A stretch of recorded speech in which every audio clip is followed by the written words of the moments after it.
I think one of the best ways into this sort of whole territory and the implications of it, again a reference to a sort of seminal work of Sangharakshita's, for me anyway, it's a lecture called Enlightenment as Experience and as Non-Experience. And he really explores this whole territory. He said, everybody talks about enlightenment as an experience. And he points out, well, there's no word for experience in traditional canonical Buddhism. The Buddha doesn't use that language, and he's right. You look at the text, you'll never find in traditional Buddhist text any line which says, the Buddha experienced enlightenment. In fact, you could say that enlightenment is the end of all experience. And he even went on to a whole discussion of why do we make such a big deal of experience in this particular lecture. He thought that, we're experiencing all the time, so why go on about experience, of having experiences? Thought it was unhealthy, the emphasis on experience. And he went into a great long socio-spiritual critique, the effects of the end of traditional society and so on and so forth.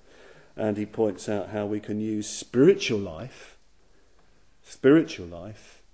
to have an experience. We feel empty and we try to have an experience, say in meditation, forcing ourselves to have an experience of dhyana, or in a puja, trying to get a bang off the puja because we don't feel comfortable with ourselves. We feel empty, so we want a bang off the puja.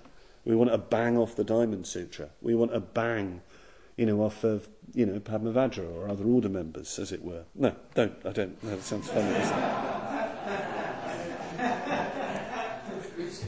it? Delete that bit. So, you could say that we come to spiritual life in a very materialistic sort of way. But what he's saying is that if we really want to approach enlightenment beyond experience and non-experience, we need to make a sort of shift. He doesn't use this language in the talk, but really he's talking about the shift from the appropriating, the using mode, to the appreciative mode. Not trying to get, but really trying to appreciate the nature of the Buddha, the nature of the Dharma, the nature of spiritual life. And he talks about the spiritual life as an unfolding, a growing, rather than as a, trying to have an attainment. And he talks about spiritual life as being generous, spiritual life as a life of service, and so on. A service to the Dharma, a service to one another, all coming out of that appreciative mode. What he evokes, in other words, is that spiritual life isn't about having experience, it's about living the Dharma, a much better metaphor. And that's the name, of course, of our ordination in the order. We're dharmacharis, those who fare, who course in the Dharma. Not trying to get enlightened, but coursing in the Dharma. And it's interesting that this word charya, coursing in, walking in, even sort of swimming in, you could say, is used a lot in Prajnaparamita literature. They talk about the bodhisattva coursing in perfect wisdom. Not having it, not getting it, not gaining it, coursing in perfect wisdom. Not using it to make you feel good, but appreciating life and coursing in that life, coursing in perfect wisdom.